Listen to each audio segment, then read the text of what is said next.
Are we really living in the end times? Could the signs of the apocalypse be all around us, hiding in plain sight? Now let's get into it. Picture this. Natural disasters are on the rise, wars and conflicts erupt worldwide, and new challenges seem to appear faster than we can manage. While some say it's just coincidence or the result of human error, others believe these events are more than just random, signs of something much bigger. In the Bible, there are vivid descriptions of what the world might look like when the end times approach. Known as apocalypse signs, these events are seen by many as direct warnings to humanity. But are we really witnessing these signs today? For centuries, people have studied passages from the book of Revelation, the prophecies of Daniel, and the teachings of Jesus, searching for clues about the end of days. The question is, could these signs be happening right now? Let's start with a key prophecy often quoted from the book of Matthew, where Jesus says, "You will hear of wars and rumors of wars, but see to it that you are not alarmed. Such things must happen, but the end is still to come." In this passage, Jesus warns that conflict is one of the signals that the world is approaching a pivotal moment. When we look around, this certainly seems relevant. Countries are at odds, tensions are escalating, and the potential for widespread conflict feels like it's just one wrong move away. But wars are just one part of the puzzle. Another apocalyptic sign often discussed is natural disasters. According to biblical texts, earthquakes, famines, and pandemics are all part of the signs of the end times. And if we examine recent history, there's no shortage of these events. Just consider the recent surge in global earthquakes and record-breaking storms. The intensity and frequency of these natural events seem to be increasing, leading many to wonder,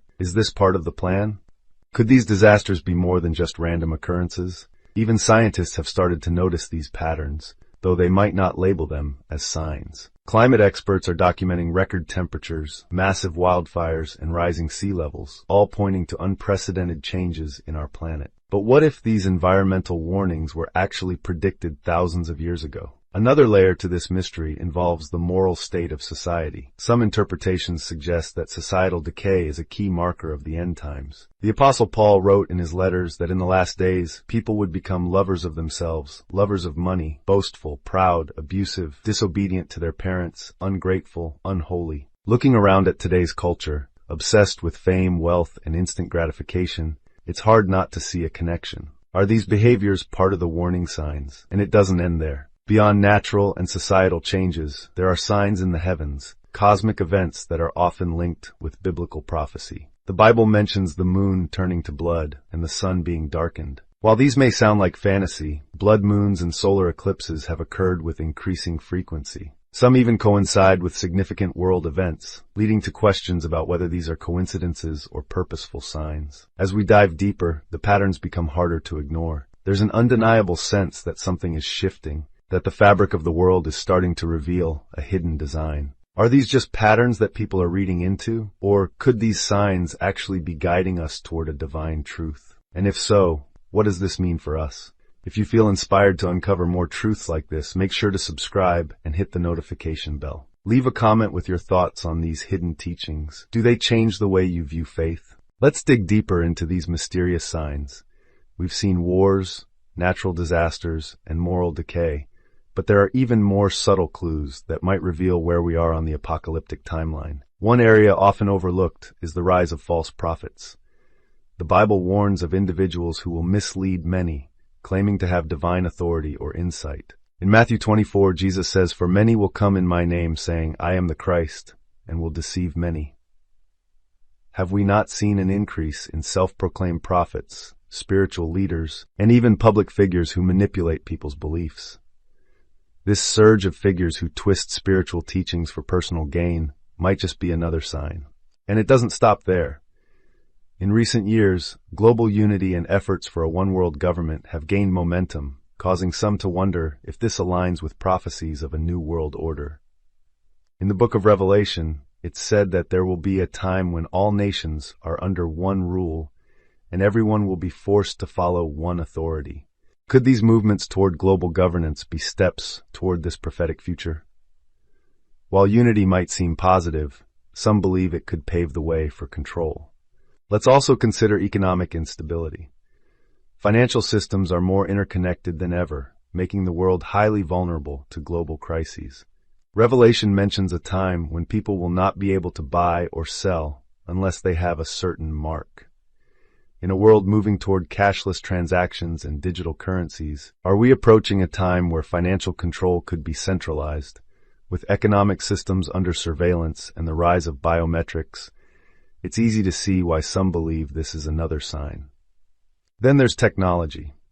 Rapid technological advancements have raised ethical and existential questions we've never faced before. Artificial intelligence, gene editing, and advanced surveillance are reshaping our society. While technology promises a brighter future, it also raises concerns about personal freedom and privacy. Could this be the prophesied beast system mentioned in Revelation, where humanity is controlled through an interconnected web of technology? Some believe that the image of the beast could take form in ways we're just beginning to understand. Another unsettling sign is how humanity itself seems to be losing empathy. In 2 Timothy, Paul writes, "In the last days people will be lovers of themselves, without self-control, brutal, not lovers of the good." With social media and technology, we're more connected than ever, yet people feel isolated, disconnected, and driven by self-interest. This widespread self-centeredness aligns eerily well with biblical warnings. We also see a pattern in environmental signs. In Romans 8, Paul talks about how all of creation groans as it awaits redemption. Are the earthquakes, floods, and storms we see today part of this groaning? Many theologians interpret these natural events as cries of a world waiting for renewal. These apocalyptic signs are not just warning us. They're signaling that something significant is on the horizon. Throughout all these events, a recurring theme emerges: humanity's readiness for something transformative. While skeptics may see these as natural phenomena or social changes, others view them as markers on a prophetic timeline. What if everything we're seeing is leading up to a climactic event?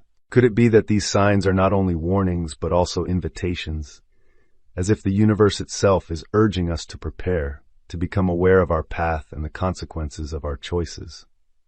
And so we're left to wonder, are these signs part of a divine plan? Are they pointing us toward a future we can't fully understand yet? In the coming moments, we'll dive into how these signs may be leading to a final revelation, a moment where everything will be unveiled. As we continue, let's explore the prophecies that suggest a coming reckoning, a final period where humanity will face both its greatest challenges and its ultimate truth. In the book of Revelation, there's a vivid image of the 4 horsemen of the apocalypse. Each horseman represents a form of tribulation: conquest, war, famine, and death. Together, they symbolize a period of intense suffering and transformation. Some believe each horseman represents phases of humanity's downfall that we could be living through now. Wars, widespread hunger, pandemics, and a growing culture of violence align with the chilling vision described in Revelation. One by one, these signs appear to come to life. The first horseman, conquest, can be seen in the relentless pursuit of power witnessed in global politics. Nations seek dominance, not just through conflict, but through economic control and influence. This modern conquest extends beyond traditional battles and happens on unimaginable levels. The second horseman, symbolizing war, needs little explanation. With conflicts raging worldwide and the threat of larger wars, humanity seems on a precarious edge. But it's not just wars between nations. Some argue there's a war within. People divided, societies fractured by ideological conflicts that leave lasting scars. Then comes famine, the third horseman. The scarcity of resources, food insecurity, and rising costs have become pressing issues. Many countries face extreme hunger, and even developed nations see shortages. This scarcity creates tension and desperation, leading to economic struggles. Finally, the fourth horseman represents death, a reminder of mortality and the finite nature of our world. This isn't just physical death, but also a spiritual death. As societies become increasingly secular, there's a sense of something vital slipping away. This death symbolizes a loss of purpose, as people drift from what they once held sacred. But what if these 4 horsemen aren't just warnings? What if they represent a cycle, one that humanity repeats until we learn the lessons hidden within? Some believe these figures are not merely here to bring suffering, but to awaken us, pushing humanity toward understanding. The Bible also speaks of a figure known as the Antichrist, a deceptive leader who will rise to power in the end times, drawing followers and leading them astray. Descriptions of this figure vary, but many believe the Antichrist will be a charismatic individual who deceives many into believing he holds the answers to humanity's problems. This character could represent anyone who uses power to mislead or dominate. As we move forward, it's crucial to remember that these signs and symbols aren't necessarily predictions of doom, but metaphors to guide us. They remind us of tendencies toward division, greed, and destruction, and call us to overcome them. The ultimate message might not be to fear the end, but to inspire change. Imagine if humanity could transcend these warnings, if we could interpret these signs not as fixed outcomes, but as cautionary tales. The book of Revelation is full of imagery that challenges us, but it's also a text of hope, hinting that even in darkness there is a path forward. As we approach what some call the final days, it's worth asking, can we change course?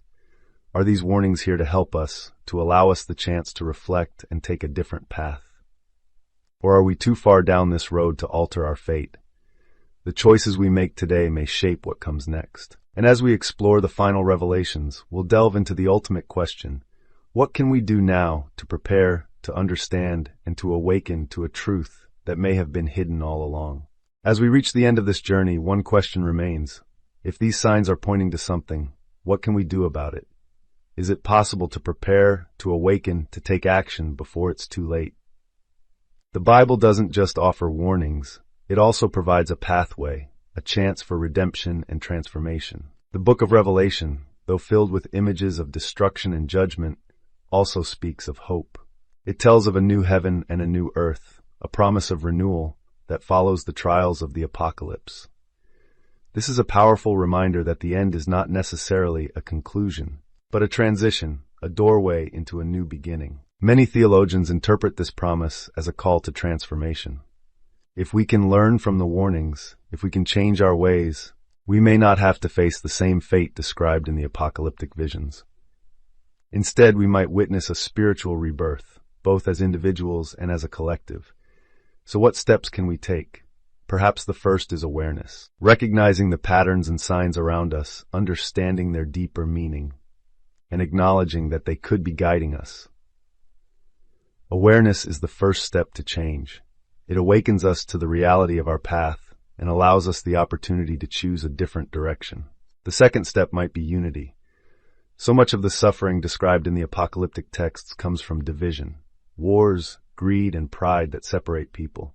If humanity could come together, if we could see each other not as competitors or enemies, but as allies on a shared journey, we might be able to rewrite our story. Third, we're called to return to spiritual principles, to seek compassion, humility, and kindness. These values are not merely suggestions, they're essential to a life aligned with divine truth. The prophets and teachers of the Bible emphasize these virtues, urging humanity to embrace them as the foundation of a meaningful existence. Finally, we must remember the power of faith. Faith in something greater than ourselves, faith in the possibility of redemption, and faith that even in the darkest times, there is a light waiting to guide us. This faith can give us strength, resilience, and hope. What if these apocalyptic signs are not here to frighten us, but to awaken us to a deeper truth? What if they're not the end, but the beginning of a journey toward understanding and growth? The Bible's prophecies offer both caution and guidance, challenging us to look within ourselves and examine the lives we're leading. In the end, the question isn't whether these signs are real or if the apocalypse is upon us. The question is, how will we respond? Will we heed the warnings, learn from them, and use them to create a better future? This journey is about more than the end times. It's about the choices we make every day. It's about recognizing the interconnectedness of our lives and the responsibility we hold for one another. As we conclude, remember that these signs, wars, natural disasters, moral decay, and everything else, are not set in stone. They're reflections of humanity's actions, echoes of the lives we lead. So, as you step away from this video, consider the power within you to make a difference. Reflect on the ways you can bring unity, compassion, and hope to the world around you. And if these messages resonate with you, join us on this journey by subscribing, turning on notifications, and sharing your thoughts in the comments below. The signs may be here, but so is the possibility for change. Together, we can seek the truth, find hope, and walk toward a future filled with light.